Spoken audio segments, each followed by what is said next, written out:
दीप morning, weekend की इतनी अच्छी, इतनी बेहतर शुरुआत नहीं हो सकती थी। तो क्या हुआ कि मूड अच्छा हो गया? जबरदस्त मूड है, कोई ऐसा स्पेसिफिक ट्रिगर नहीं आया।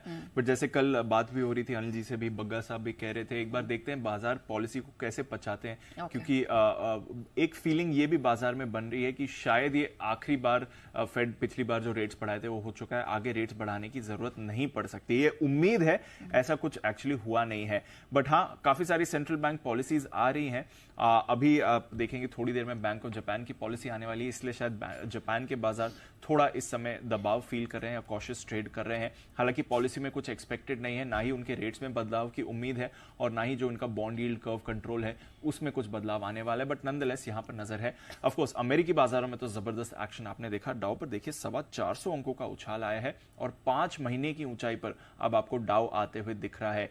S&P और नास्डैक लगातार तेजी में है। कल भी 1.25% की तेजी यहां पर आपको आती हुई दिखी, और यह चलकर लगातार 6 दिनों से एक्शन आपको बनते हुए दिख रहा है।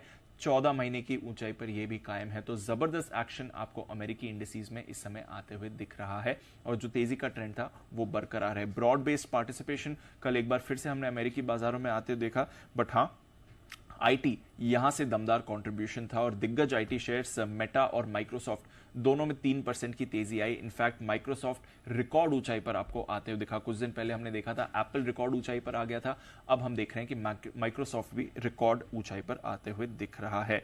अडोब के नंबर्स भी आए थे और जबरदस्त गाइडेंस दी है कंपनी ने, जिसकी वजह से आपने देखा 3% की तेजी वहां पर भी होती हुई दिखी। एनर्जी शेयर्स में भी अच्छी खरीदारी आती हुई दिखी। तो बाजार का मूड माहौल सेंटिमेंट काफी अच्छा था। मई महीने में रिटेल बिक्री के आंकड़े साल दर साल 1.6% बढ़कर आए, जो अनुमान से थोड़ा कम थे। बट मंथ ऑन मंथ अगर आप देखें तो यहां पर अनुमान से बेहतर ग्रोथ आपको आती हुई दिखी है। तो ओवरऑल जो डेटा अभी तक आ रहा है इकोनॉमी को लेकर, वो तो अनुमान से आपको बेहतर आते हुए दिख रहा है।